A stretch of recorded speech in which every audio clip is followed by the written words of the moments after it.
Welcome to Chillin' 101. We hope this video helps. In this video, I will explain how to make Domino's Margherita pizza. First, let's prepare the dough. You'll need about 2 cups of bread flour, 1 teaspoon of active dry yeast, 3/4 of a cup of warm water, and 1 teaspoon of salt. Combine these ingredients and knead for around 10 minutes until the dough is smooth.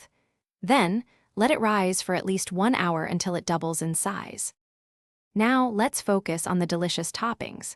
For the sauce, use a simple blend of crushed tomatoes, a clove of minced garlic, and a few fresh basil leaves. Roll your dough into a 12-inch circle, leaving a small crust.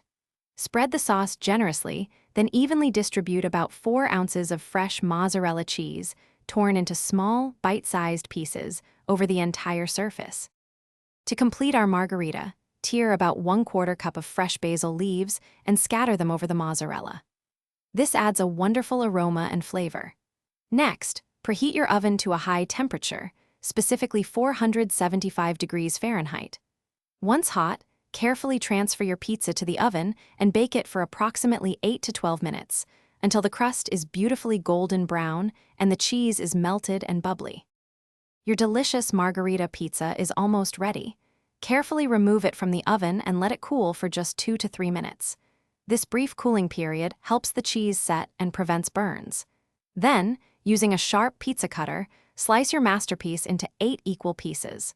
Serve your homemade Domino-style margherita pizza immediately and savor the fresh, simple flavors you've created.